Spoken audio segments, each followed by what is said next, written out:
Religious people are able to put things on God so that they don't have to be challenged, so that they don't have to make their case, so they don't have to justify their conclusions. This is manipulative. Welcome back to the Addison Books YouTube channel. My name is Jamal Fridge. I am the author of the Christian middle grade novel series, The Life and Times of Theodore Addison. My books are for kids, but I care about the people raising the kids, so this channel is a resource for you. Bad theology hurts people. This is a quote from my former pastor, Dr. Donjama Gibson, and stick around to the end and you'll see why this is the case when we talk about Veronica Teal. Veronica, that being this girl right here, she is a supporting character and the main foil of Theodore, that being this kid right here. She's a Canadian missionary kid whose parents moved to the US for more missionary work against her wishes. Expecting not to be treated well in the US, she adopts this tough girl exterior and she becomes a bully to protect herself from being bullied. So if you watch the video that I made for TED, you'll see why they instantly clash. But Veronica's character has so many layers, and so I want to do another deep dive to show you what makes her her. So if there's a key word or a key theme that encapsulates Veronica's life, it is the word agency. Agency means like the ability of one to control their own life, their own choices, their own decisions. Some years back, the Teal family, they were this happy Christian family with 2 young children. They're living in Hamilton, Ontario. But Veronica's little brother gets sick and he passes away, and this rips the heart out of the Teal family. After a while of grieving, the parents thought that the pain that they endured would have been magnitudes worse if not for their faith. And so they thought about how many other people around the world suffer, yet they don't have God to turn to. And so that's what spurred them to become missionaries, to spread the gospel around the world. And the thinking goes, I can't change your suffering, but I can change your eternity. So this was partly a means of getting away from the house as well, because it still brings back these painful memories. And all of this is covered in an upcoming book called Operation Mapleview.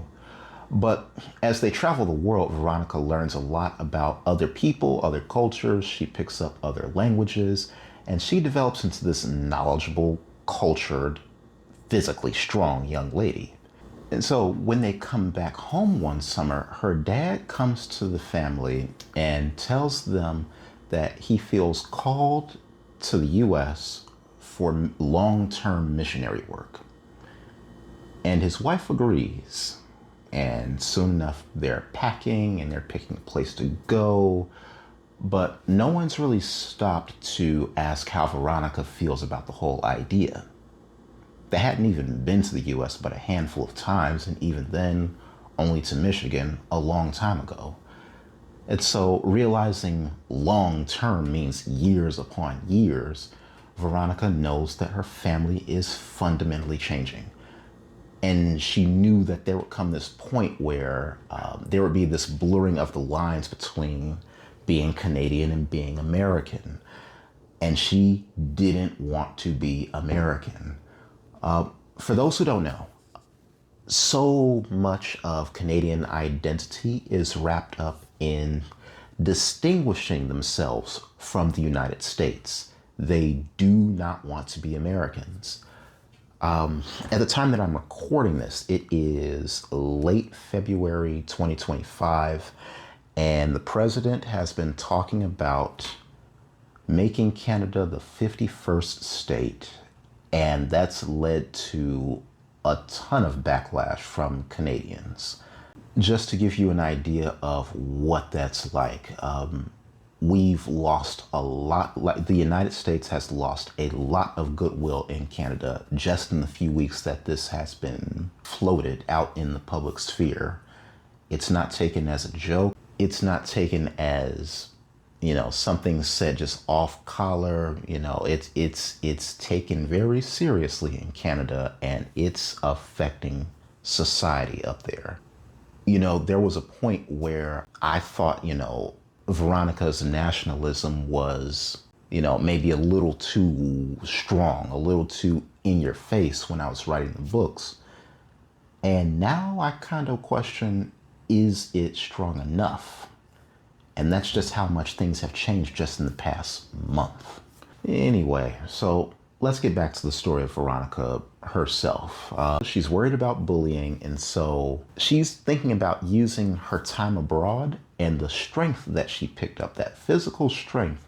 She's using that to pair it with her self-defense classes. And so the parents, like they're glad to have their daughter doing something productive, something, to take her mind off of how angry she is about moving to the United States.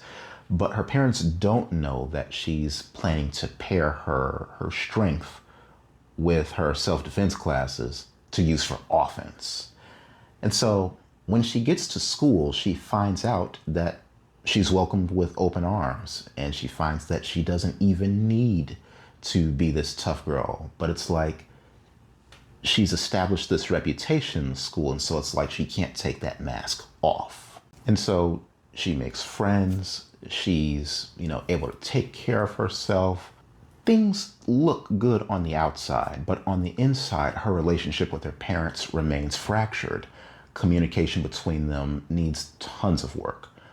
And you'll see this in a meltdown that Veronica has with her mom in 5th Grade Challenge and with her dad in Operation Mapleview. And so the undercurrent of the family drama is harmful theology. The quote I gave you earlier, bad theology hurts people, this shows up big time in the Teal family because her parents cloak obvious communication struggles in religious platitudes and Christian virtue signaling. Rather than seeking therapy following the death of their child, the parents pray and stay busy with religious work as if therapy and faith are mutually exclusive. Rather than admit that the house in Hamilton dredges up these bad memories, these painful memories, the parents flee abroad again and again and again, as if acknowledging their grief is an indictment against God because God has not sufficiently healed them. Rather than making the case for moving to the United States and making an attempt to get their daughter on board with the move, the parents talk about feeling led by the Holy Spirit, as if God is intentionally, always instructing us to do stupid things. At best, this is reckless, and I've seen it, and I have been guilty of it. At worst, though, this is manipulative. Religious people are able to put things on God so that they don't have to be challenged, so that they don't have to make their case, so they don't have to justify their conclusions. This is manipulative. And it's like any pushback against that person or their ideology or just their hunch, it's seen as a pushback against God. And well, hey, you want to argue with God? You want to fight with God? Who wants to fight with God? And so without any intervention, Veronica is going to begin to equate God with emotional neglect, reckless disregard, and it's all going to be in the name of this nebulous, mysterious plan. If she becomes an atheist after all this religious gaslighting, who would be surprised and who could blame her? And so that's Veronica Teal. She is perhaps my favorite character in the series, and her stories practically write themselves. But I want to give you a chance in the comments to chime in with any thoughts that you have about communication strategies that work for you and your children, that work for you and your spouse, as well as discuss some of the ways that your faith impacts how you move through life, and any myths that may have been debunked along the way. Thank you all for watching, and if you're intrigued by this book series, I encourage you to listen to our free audiobook, The Life and Times of Theodore Addison, 5th Grade Challenge. It is right here on YouTube. And lastly, I encourage you to like and subscribe and share this video with those in your circles. I'm sure they'll enjoy it and they'll appreciate it. Thank you.